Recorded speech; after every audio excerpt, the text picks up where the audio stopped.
When there's only 6, how many will be Rich's picks? What's going on, everyone? It's Rich Haywood here from Bacon Ice Cream Productions and Team RTFC, welcoming you to yet another episode of Good Times with Retro Rich and Fun for 5. That's right. We are back. It is time for another Fun for 5 because it is indeed Evercade Friday. We've made it to the end of a week, and I'm actually recording on a day that it is. What an amazing thing. What an amazing coincidence. Oh, man, this week has been so crazy. It's been so nuts. But I'm glad you guys have been here with me. I'm glad we've been hanging out and doing all of the fun things together.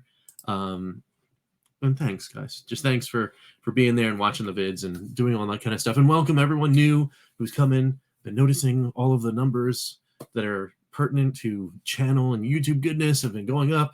Tried an ad campaign, maybe that's working. I don't know whatever it is. If you're here and you're clicking the buttons and you're hanging out with me, thank you. And if you're not, well, and you just wind up here, hey, hit the button, because why not? Make the numbers go up. Let's spread some good times and have some fun with everyone. Get in the comments, guys. Just get in there and talk to me, because I love hearing from you. Anyway, so it is Evercade Friday. I did allude no, Siri, stop that. I did allude to the fact that we're about to play a collection that has 6 games, but how many of them are going to be Rich's picks?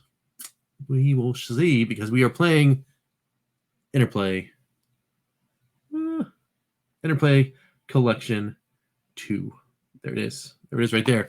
Interplay Collection 2 is the game. Now, if you have eagle-eyed senses and you have gone to the channel and said, hey, wait, I know you've done Fun for Fives on Atari Collection 1, Namco 1, Data East 1, Interplay 1, Atari 1, and now you're doing Interplay 2. What happened to Namco 2? Well, I'll tell you what happened to Namco 2. I left my arcade at my desk at work. That's what happened. And I need my handheld in order to play Interplay Collection 2 or Namco Collection 2 to do that Fun for 5, because I was just about to put it into my VS and I went, wait, Rich, you can't do that. Bad, Rich, don't do that. Don't put the Namco Collection in there. It's going to tell you, no, sir, I don't like it. But that's fine. It's okay. But it is my bad that I left my Evercade somewhere on my desk at work, and now I'm sad. I'm sad because I don't have it in my hands, so I can bust that out. I do have my spare, but my spare is like, I don't know. I just don't have time to update it. It's all 2 or 3 versions back or something like that. I don't know. Whatever. Anyway, we're doing Interplay 2 because I said so. That's what happens. So let's get in there and grab this VS controller and dig in to see which of the 6 games is going to be indeed a Rich's pick, and give you a overall fun for 5. Did we find the fun? Yes, no. On Interplay 2. Has my mind changed on any of these games since we did the ranking show last year, where Interplay 2 and 1 wound up in the 9 and 10 slot? Who knows? Let's dig in and find out, shall we? All right, let's do this.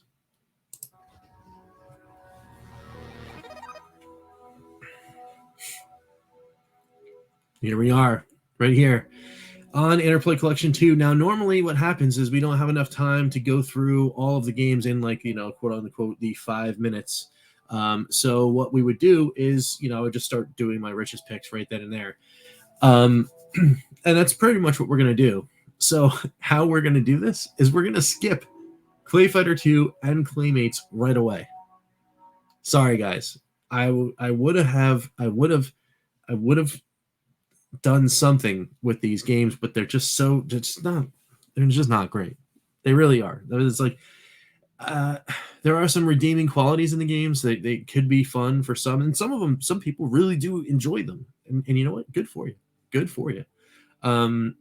I'm just not one of those people. Sorry, guys. They're just not my cup of tea. And I really like I really like fighting games, and I really wanted to like Clay Fighter and Clay Fighter 2, but yeah, I just, and Claymates is one of those games that just, like, again, it kind of hits you right in that thing. Like, I kind of want to like it, but there's something a little off about it.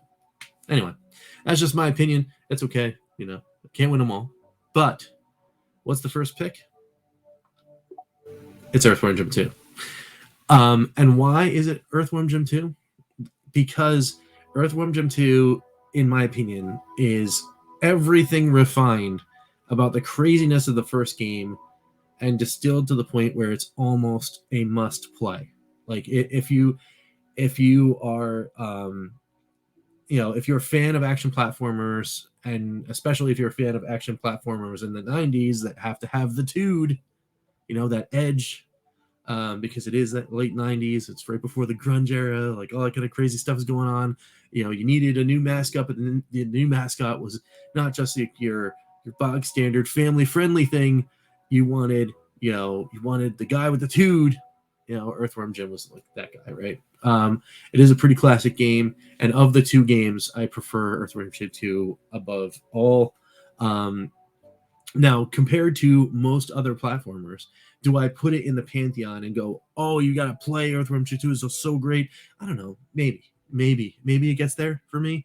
It didn't get there for me when I was originally playing games back then. 96 was around the time where I started diving in and grabbing all of the games I could get my hands on, because I had just gotten to the point where I can get my job, and I started buying all the stuff on my own and that kind of thing. And Earthworm Jim 2 was one of those ones I did slap it in. I played it for a little bit, and then I was like, all right, I'm off and running, because PlayStation was right around the corner for me then.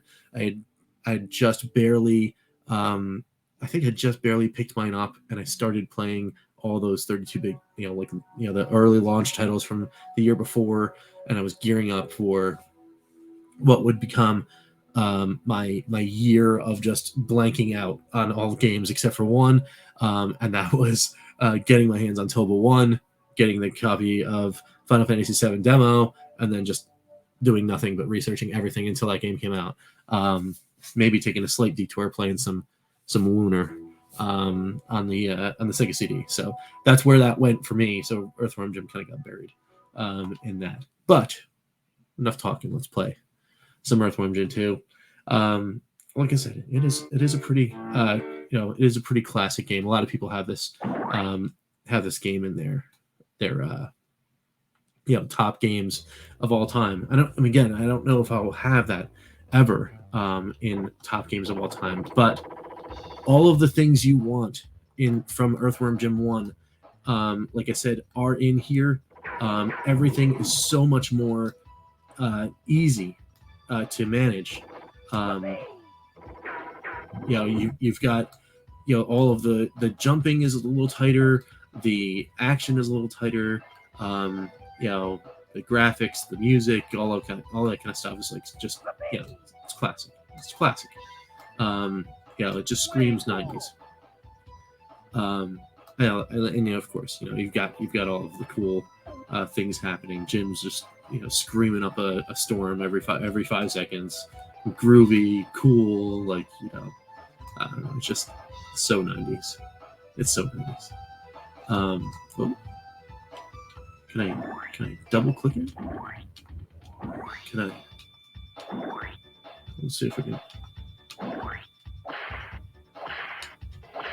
Can I swipe up? That definitely looks like a free guy, right? All right. Anyway, I'm not playing this to play. I'm just playing this to show, right? Right. Let's go. So I will actually kind of agree with maybe Classy Gaming Fun Pete here, where these games where you have like the backgrounds are pressed down. What? Oh yeah, that's right. We have to grab the pig, right?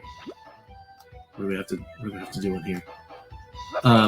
We have to go behind things. It's just, there we go. Go for it. Can I jump on the pig? Am I supposed to jump on the pig?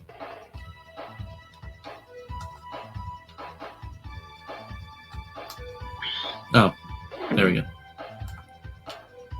There we go.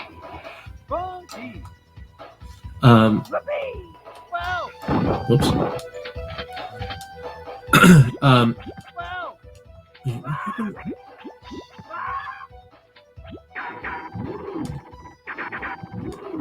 Wow, what the heck is that? I don't know what the. Ooh. Get out of here, guy. Wow. Forgot about all these crazy weapons. Oh no!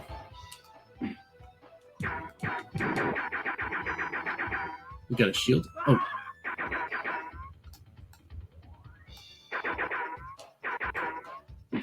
Oh. Punch me. It's all good. But I mean, how is this? It's a classic game. It's a classic game. Anyway, but like I said, what I was saying was the that thing where like you're gonna jump through here, right? You don't know if you can go behind here or not because the game is so unclear about like where the options are. It's one of those things where you're not positive on whether or not like you can go into different places. You're hiding behind things. Oops, I keep forgetting the Braineys get you. But a lot of games in that area did that. Yeah, it wasn't just Earthworm Jim. But anyway, let us go to the next game before we go too long. And I'm going to give a nod, a Rich's pick to Prehistoric Man as well. Why? Because it's just a fun, quirky action platformer. They kind of took me by surprise. I didn't actually play this back in the day. First time I played this was, I think on an emulator somewhere, and then on this cartridge, but only for a couple minutes. But on the cartridge, here in the Evercade, it's very cool, very cool. Definitely took me by surprise. Extreme like Joe and Mac vibes and that kind of thing. But it's just a fun game. You go around, you do all your thing. People are talking to you. And you're like, no, I just want to jump. Jump and have fun. See ya. And it's nice. It's bright. It's colorful. It's got all sorts of cool stuff to do.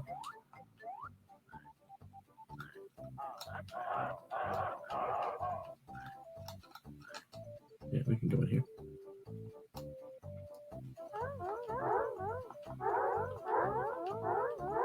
Yeah. Whee. Whoops. I forgot. Missed that jump. That's all right. But yeah, I mean, it's a fun one. I like the characters. I like everything else about it. I mean, it's just a fun little romp. Whoops. Can I go over here? No.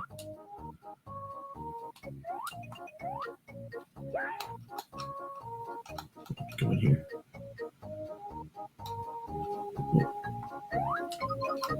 Get some of those.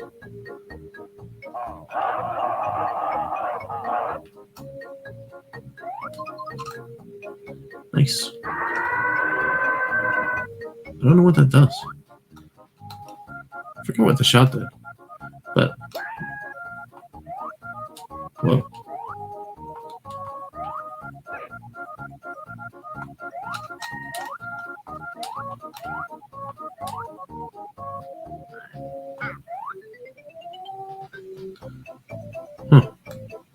I don't know if I can jump that far. Definitely not.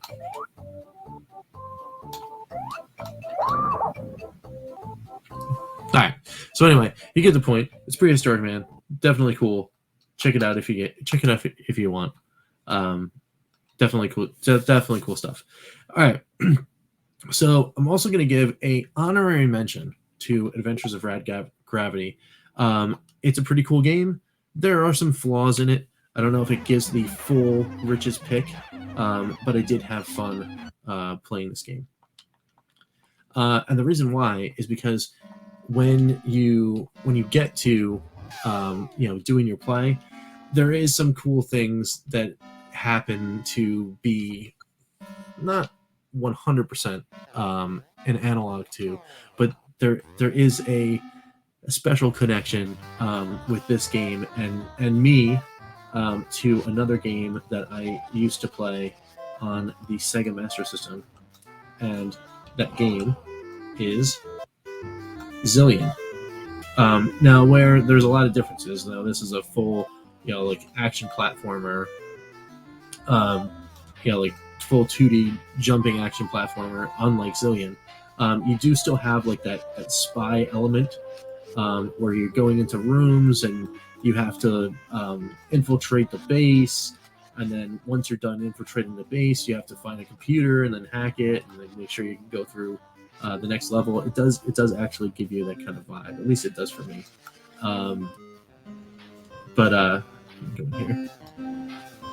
So you're you're just going through and doing all your kind of stuff, and it's cool. It's a neat game. And like I said, are there some flaws? Yeah, I mean, I'm not really super fond of the movement in the game.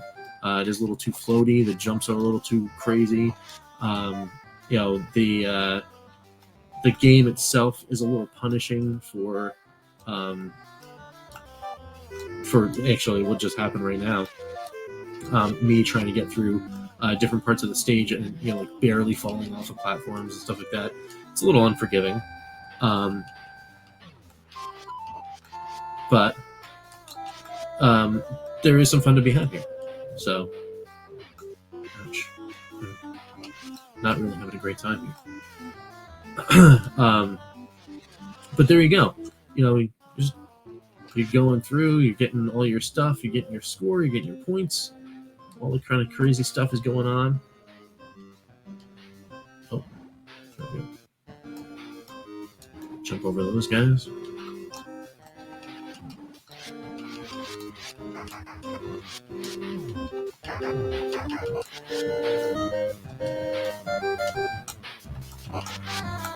Random head on a floating around.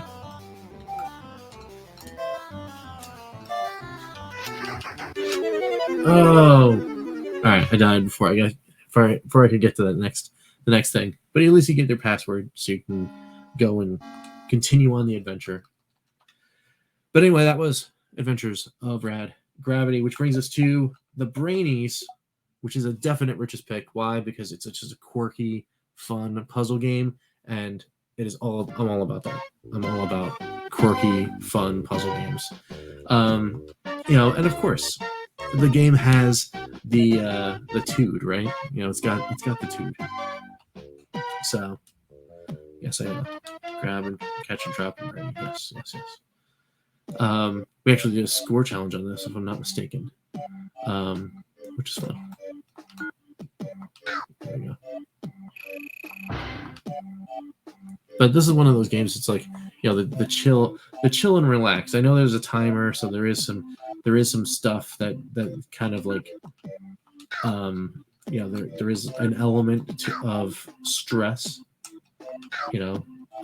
but yeah, you get through it. It's fun. It makes you think a little. It's good stuff. Okay. Where am I going with this?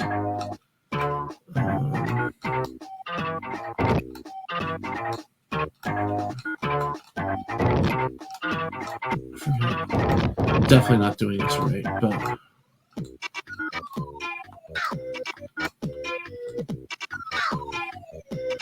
yeah, I'm gonna run out of time.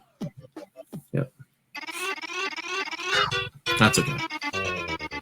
Brain wasn't in it today, but anyway, that was the Braineys, which is definitely a Rich's pick, and that is it, guys. There it is. There's the 6 games, and you can skip the first 2 and go right on and enjoy yourself on the rest. Now, overall, is this cart? Is there fun to be found in the cart? We'll have to wait and see as we go into the wrap up, and I'll tell you all about that. So let's go do that. All right.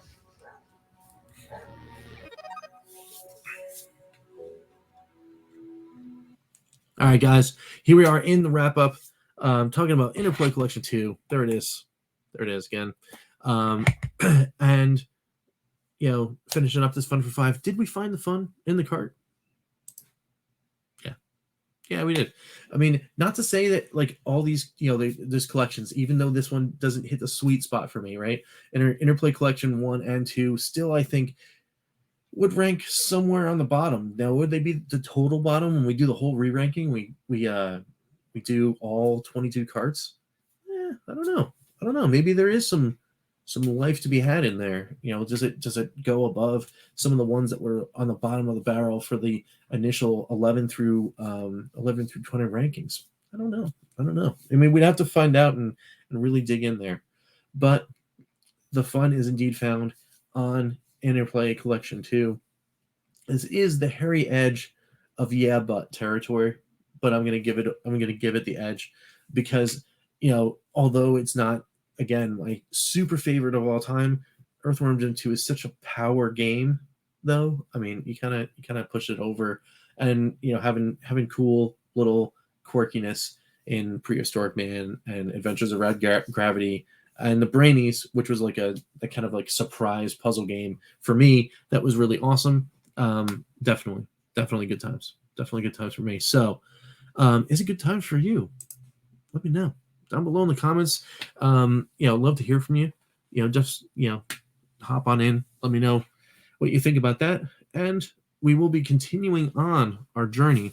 Now, if I get my handheld and I charge it up, maybe we go back and we do Namco 2 next, so we can kind of like reset and go on to. There's gonna be tons of Rich's picks on that one. That card is so good. And then we're off to Mega Cat, and then Pico. I don't even know how I'm going to do Pico. I don't know how I'm going to do it. I think it's just like Pico 1 is the richest pick. Just do it. Just get it. I don't know. We're going to figure it out. Man, that card's so good. And then, of course, the rest of them, Technos, Xeno, blah, blah, blah, blah, blah. All of them. So, but until next time, don't forget tomorrow is the Evercast. We're going to be finally dipping into the collections. I forgot about that.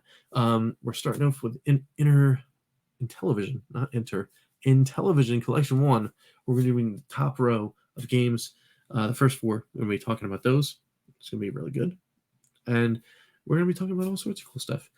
Doing some speculation on some new cards, maybe. And all sorts of other fun stuff. It's always a good chat. And I hope you guys will join us all tomorrow. All right, cool. So, with that being said, we will indeed catch you next time for some good times. I am Rich, and we will see you later. Take it easy, guys.